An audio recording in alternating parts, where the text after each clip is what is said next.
Sidequest.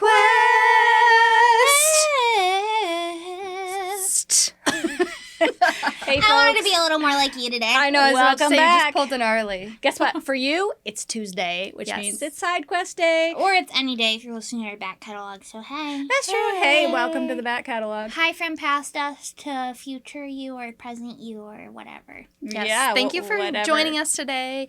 And don't forget, if you want extra bonus content, we have a Patreon that helps support our podcast. It does. So our Friday episodes have a little more structure and a little more self-control. Yeah, and sure. we created this side quest for you, but also for us. Yes. Because staying on track is a little difficult. And this one lets us really take some freedom with what we do. Yeah. So today I am excited because I like anything that makes you compete against each other. Oh, we're competing. We're competing today. What are we talking about, though, before we We're compete? talking about the stats that matter. This is such a Samantha thing to plan know, because I know. she She loves statistics. I do love me some statistics. Did you make like an Excel sheet for No, this? I did not. I made it a word in honor of the two of you. Oh. Okay. We use a Google so, Docs, but- I'm going to ask you a question. Word is, I don't even own Word. Okay. The closest... She's like, okay. I mean, I'll overlook She's that like, personality okay, flaw. Zoomer. Yeah, that's right. Okay. I'm going to ask you a stats question. Are we like locking it in by like... Whoever gets the closest gets the point. Okay. All right. And then we have a bonus round at the end where I will judge who gets the point. Okay. Okay, so for this, we're going to do, are you ready for the sections? Mm-hmm. We're going to do the stats that radicalized us for women's education, Oh, okay. the stats that make builders cry, Okay. Okay. and then the stats or information that every homeowner should know. Okay. All right. are you I'm ready? excited. Let's Okay, so hear this it. first section, I'm going to ask you what percentage of you, so again, this is the stats that radicalized us to do women's education. What percentage of U.S. homes are owned by women living on their own? 27. I would say 34. Ooh, I think Arly, I got to give it to Arly. She's in the range. Oh. So 30 to 35% of homes in the United States are owned by women by themselves. 30 to... 30 a third of the home A space. third of the homes are owned by women living on their own. Does that mean that another third are men living on their own? Or it's majority couples. Yeah. So, I know more women, single women homeowners than I do single male homeowners. for sure. Yes. That's okay. good. But that's totally anecdotal. That is not a stat. Don't yell at me. There are tens of millions of women in the United States living in a home by themselves, and by and large, 77% of them do not know how to take care of their homes, do not know even the most basic amounts, and are afraid to try. Or worse, they have a partner who doesn't do shit. That's a different stat, folks. That is a totally different stat. Insert my Handyma'am and how to Handyma'am. So that's that where we one, come that in. point went to you, right? No, No, it went it's to me. Arly. That one point went to Arly. Arly's like, I'm not a very good scorekeeper. Okay. So I want to ask you guys, how does that stat, in your opinion, influence your mental problems? No. How does it influence the mission of How to Handyma'am, in your opinion?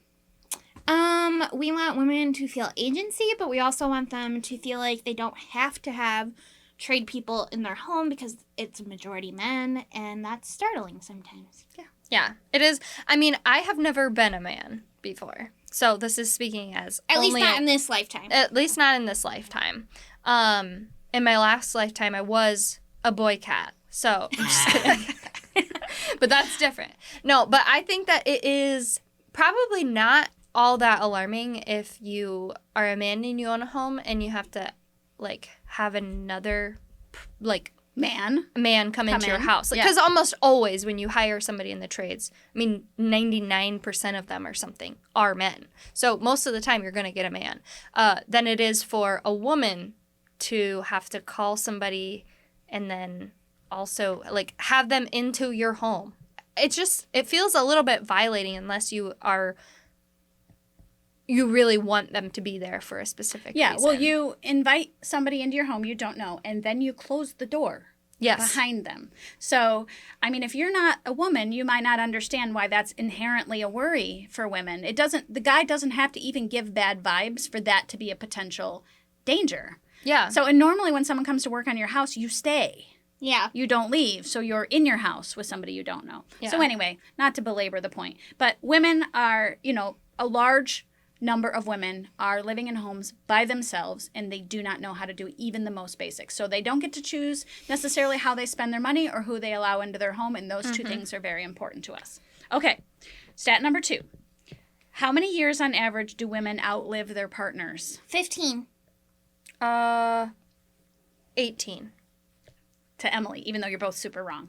Oh, really? Yes. Women outlive their partners by roughly 5 to 6 years on average. Oh, really? So That's fine. So you've got 30 to 35% of homeowners that are already women living on their own. Mm-hmm. And then you've got another percentage who are living with partners, but they will outlive their partners by 5 to 6 years. And if that's even worse, because you spend your entire life not knowing all the things that have been getting done. And then when you're older, you're already at a vulnerable, like that is already a place in life where people try to take advantage of you. And you're a woman and you don't know anything of this industry. Maybe. Then you have to figure, that's crazy. Right. And you're like, this is some bullshit because I didn't have to handle this before. Mm-hmm. Like, what do you mean the trash has to go out once a week? That's a bad example. But you know what? Like, if somebody else, tightened the toilet chain every time the toilet was running too long, whatever, you don't, sometimes you don't even know the things that have been happening in your home because you had a good partner who took care of those things, just like you took care of whatever your list of things were. Yeah. So I know if my husband had to, I don't do it anymore either, but if he had to balance the checkbook, that just wouldn't happen. Thank God for modern banking. Yeah, thank goodness. Okay, third one. What percentage of consumer purchasing decisions are made by women in any kind of, without regard to what kind of relationship status they have? What percentage of consumer purchasing decisions are made by women? 58%. I would say 73. 70 to 85% of all consumer purchasing decisions in all categories are made by women. And think about that. They don't necessarily know enough about their homes to make good decisions. Mm-hmm. So how many women are buying kinds of paint, I won't call them out, we do not like at all, that don't function well and don't have good results, but they don't know any different. One paint brand we don't like has a little creature on it that roars. That Emily actually loves. I love the creature. She I loves don't the like creature, the paint. yes. That my mind automatically goes to those slinky drains that are I hate the those accordion drains. Yes. Because in theory, it seems like a fantastic idea. You're like, I don't need to cut nothing. Yeah, you're like, I don't need to figure out why these won't stay together. We don't have to worry about alignment with the PVC. They have PVC drain accordions, basically, that you just do whatever with. But no, they are terrible. And they're stinky. Super gross. Yeah. So the problem, one of the biggest problems with having 70 to 85% of decisions made by women is that construction marketing often completely ignores women. Yep. It's tailored to men. Yeah. So you have a message going to men, but they're not the ones making the decision. And the assumption of knowledge in the marketing campaign assumes the level of knowledge men typically have that women do not. So there's a huge gap. There's a huge gap. Yeah. That's crazy. So, again, the category was, what are some of the stats that have radicalized us towards women's education? Yeah. We believe in women having agency in their own homes and being able to make good decisions for how they spend their money and who gets to come into their house. Mm-hmm. All right, so segment number 2. This one You won that one. Personal to us. You did. Did she get 2? 2 to 1. Okay. These are the stats that make builders cry. Okay. And we are some of those builders. Okay. So sorry. I have an eyelash stabbing me in the eyeball. Okay, I'm good now. Thank you. Thank you for your prayers. Thank you. What percentage Thoughts and prayers. What percentage of homeowners routinely take care of home maintenance before something breaks? Oh, 12%. Routinely. 12%. 7%. 29%. Oh, wow. So you guys were a little more skeptical. Better than me. But still, again, this is what makes builders cry. Mm-hmm. Only 29% of homeowners self-identify, and these are the ones that self-identify as proactive, which doesn't mean they actually are. Yeah, so we're more right. Oh, yeah. These are the ones who think they're proactive. Most homeowners wait until something breaks before they address maintenance, and 60 to 71% of homeowners actively admit They just don't do routine maintenance. They just wait for something to break. I mean, at least they're honest, I guess. Yeah, honest with themselves, honest with the surveyor. Do you have any guess? The same issue. Which is the home maintenance issue people most often ignore? Leaks. Oh, I was going to say gutters. Oh, I mean, it's kind of in the same family of problems, Yeah. but leaks. People were like, They will put a bucket under something. They will be like, bottom of my cabinet's do porous. y'all know how the Grand Canyon became the Grand Canyon? Yeah. Water does some damage. Yes, it does. All right, you ready? So what is it? 4-1 now? 3-1. Okay. She's really bad at Yeah, don't count on me for score. What is one completely preventable, 100% preventable fire? It accounts for 4% of all house fires in the United States. Dryer vent. I wanted to gain a Dryer point, so I That's just said it. 4% of house fires? 4% I'm of all surprised house it's not fires higher. are... No, I'm surprised that it isn't higher because when I did my research on like house safety, it said that dryers were the number one cause of. I mean, the top two causes are cooking and faulty electrical. Oh, well, then my research was terrible. It might be the apparently. number one preventable cause. Yeah. I mean, you do have to cook, and you can't necessarily know something's wrong inside your walls. Yeah, too. that's So, probably yeah. what it was. You're probably Yeah, right. completely preventable. The number one, completely preventable, but it's responsible for 4% of all house fires. That's tens of thousands of fires every year that that's are a lot of fires. preventable. 1 in 25 house fires. And this is from- such an easy prevention item. They make a dryer vent cleaning squiggle tool, for lack of a better term, for like $29 on Amazon. And basically, if you've ever put a tent together, you know how you put the poles together section by section by section? It's like that, and you screw it together, but it's flexible. So you can literally just like... We're going to ignore the fact that I currently have a flexible duct on my dryer, but the number one way to prevent dryer fires is to put a hard duct in, which is code now, which I have done at my twin's house, but I haven't gotten around to doing it at my own guess house. would be 75% or more of current dryer vents are flexible. Yeah. The ones that are like a slinky, that are an accordion. Because it's easy to install. They're easy to install. If your I dryer didn't is install just mine. a little off. I just don't want to do it. If it's just a little off from there, you just the rigid ducting is like, oh, ask me how long it took me to do my sister's. Well, first of all, I've never done it before, but it took a long time. it's not Mine, I don't even know if there would be an option. We'd have to take apart the wall because it's an alcove for the I mean, dryer. you have rigid that's ducting. our HVAC guy. You don't have Shout out flexible Wilder ducting. Mechanical. Are you talking about from the washer to the wall or from the wall outside? From the wall outside. Oh, okay. Do people put flexible in their house? People From put flexible. inside to My outside? dryer from inside to outside is a flex duct. All the way? Yeah, and Oh it's my a God. plastic Yeah. kind. And the You reason want to come over and learn with me? I like how you're like, the reason it's a problem, do folks, is anything the for same you. reason a flexible drain pipe is a problem. When you have an accordion, it collects gook.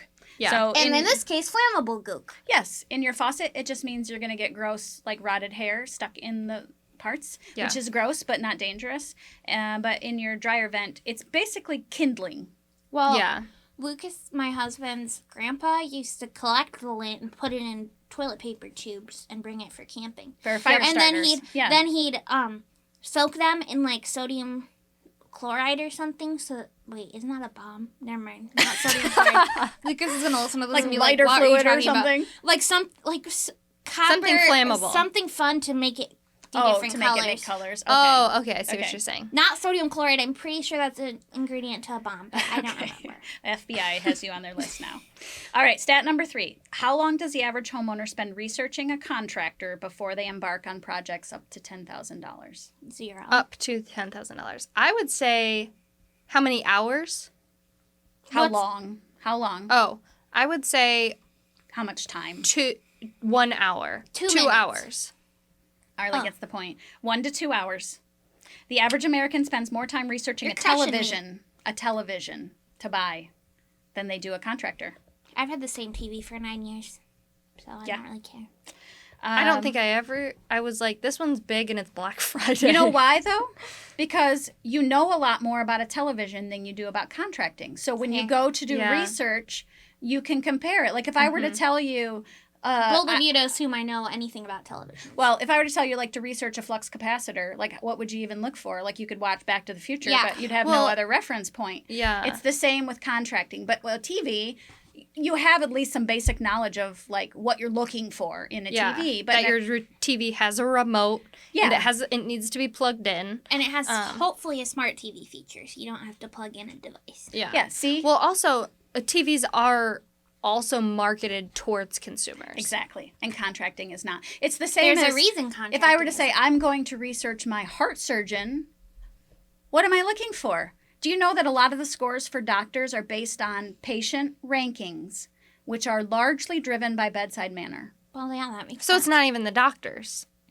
No, they don't. How is a patient supposed to evaluate a surgeon's skills? Oh, when I watched the tape back, his aortic dissection repair. It was really amazing. That was good. You pulled that out of thin air. Thank the pit. Good job. I think you don't want an aortic dissection because I'm pretty sure it means you're now bleeding in your chest. Yeah, I don't think you want anything related to that. Okay, so for fun, last section. This isn't points. Arly won. Arly won. Except I could give it to you like the snitch in Harry Potter. This could throw it all. It's okay. I'm okay with losing. Okay, this is where the episode comes together. Good job. Not you. If you could tattoo one piece of information onto every homeowner's forehead for them to never forget, what would it be? That you're beautiful and wonderful and you can handle being a homeowner. Okay. Ding! She just did a binky equivalent. Did a human binky. I don't even know. Why does it have to be on their forehead? Yeah, can it be on their wrist? That's very violating. Sure, they can be on their wrist. Okay, yeah, their wrist. Well, they'd have to look in a mirror and then it'd have to be backwards and then. Yeah, but they'd never forget it. They'd be like. Yeah, but then everybody would be exactly the same. Change the batteries in my fire alarm. Yeah. And like maybe they get to pick where they put it. It gives them at least a little bit of. What if they want to put it on their butt cheek? Okay. All right. This has gone off the rails. What is one piece of homeowner information you would choose for them to never forget?